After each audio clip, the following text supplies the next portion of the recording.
I think that when you lose a parent at a younger age, and especially when your parent is young, I think it really puts life in perspective.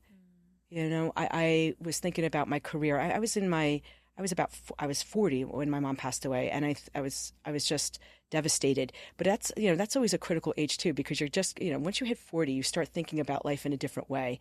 And you just think to yourself, what do I really want out of life? Life is short. If you're 40 and you're thinking about your mom passing away at 62, what if you only had 22 more Thanksgivings or holidays or, St. Patrick's Days like tomorrow? What if you only have those type of that limited amount of time? What do you want to do at that time? Do you want to stay on the same track that you're going? It kind of forces you to think about, what do I really want out of life? And it makes you think about more about your family, some of the relationships where you can be closer to your family, your friends. It makes you prioritize things that I think are important that when life gets too busy, you somewhat forget about. So yes. And I think about that on my running too. Sometimes in the quietest moments, I think about, why I'm doing that marathon. It's on behalf of a charity. And I think about the people that do have leukemia and how they're not running and you're running for them.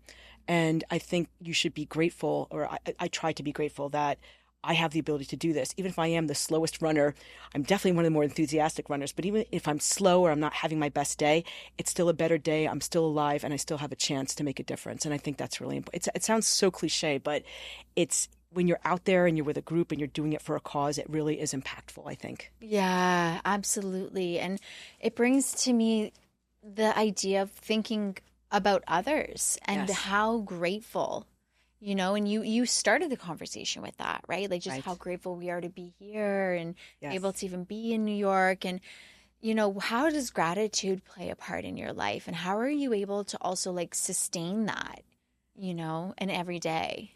I think when life happens, you can't help what happens to you, but you can control how you deal with what happens to you.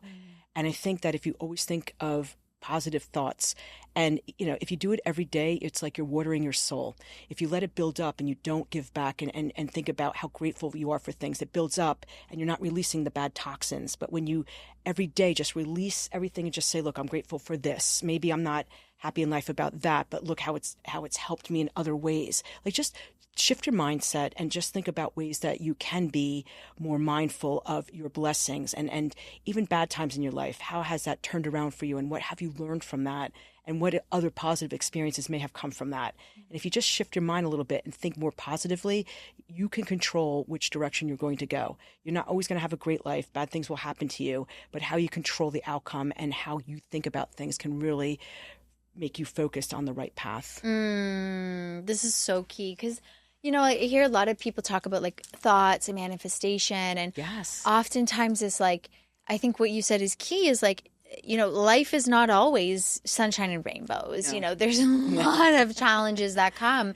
So having that awareness and almost like, I don't want to say expecting, but just having an awareness like that's a part of life. Right. Then when it does happen, we are equipped to respond in a positive way. Yes. And we've, practiced it, and so that's something that I wonder is like, do you have a practice or something like, do you meditate or what does that look like for you? Like, what is your way that you like to keep your thoughts positive? And do you have something like that you do each day? When I was injured, I was trying to figure out a way to heal myself. I had a radial head fracture in my arm. It was making it very difficult to exercise. So I took Pilates more often.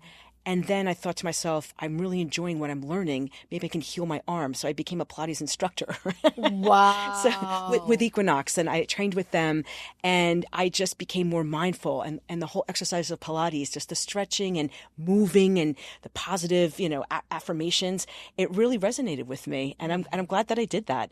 Again, you take an incident that was terrible. I broke my arm. I was injured. I couldn't do anything else. And I thought, that's it. I can't run anymore. And then it led into another path, which was the Pilates, and something more soothing and giving me more balance and flexibility and ultimately helping me heal. So that helped me a lot. That's so powerful. And I mean, like let's just kind of amplify that a little bit, because Pilates is like no joke. Like Pilates is like one of my favorite like real trend is like all the macho bros. Like, I don't know if you see, it's like the hockey players or like the workout bros. They go and do a Pilates class. They've got this like a 1 pound weight and they're just like shaking. Some of them are like on the floor. It's true. They try to be macho men in the classes. Like the Pilates instructor always warns you and says, look, just take a 1 pound weight. Trust me. She's trying to help everyone out. So, and you're doing this motion, you're doing that motion, you're doing all of this. And after a while, even with 1 pound, it hurts. I'm shaking. Like I'm supposed to be, better at this. I mean, it really does move all different muscles, and it's a very it's a good workout. Yeah, it is, and it's like you said, like for the mind, and yes. I do feel too like the flexibility of the body is also like this representation of the mind as well. Yes, and you have that like from the moment I met you, you have this beautiful positive energy, this like flexibility. Oh, thank you. And I just feel like wow, that's just really inspiring because it doesn't always mean that life is easy, right? And you've shared all of these things that you've been through and that you've experienced and all the work and the dedication. Like we're talking about the 6 top marathons in the world, like and all like everything, law schools, like these are really big feats, of the mind, of intention, of dedication, of persistence, of perseverance. Like it takes something to do these things. And I find that really admirable and inspiring. Thank you. Yeah. and really, I think something that we can learn from and be inspired by. And I wonder for anyone who's listening and maybe they have something like something they want to achieve or a goal, like what would your words of wisdom or motivation be for them? Don't be afraid to fail. I think people get in their heads and they think, if I don't do this perfectly, I've got to do this in 3 years. Or I've got to achieve a certain grade point average. I was an average student in college, and I was a phenomenal student in high school. And then I went to college, and I probably didn't study as much as I should have studied. But I always joke around, when I went to law school, I hunkered down and ended phenomenal. But, I thought to myself, all right, I'm behind the 8 ball. When I go out there and get my first job, I'm not going to be as competitive with this grade point average. But you know what? If you want something bad enough, you just figure out a way to achieve it. Don't worry about what people tell you. It's your life. You have to ultimately answer for yourself. Don't worry about what people think. Take the advice, take it in. And at some point, you're going to be good enough to know you're going to trust your gut, because you've been through after a while, like with age, with experience, you're going to finally trust your gut, and you're going to know what to do.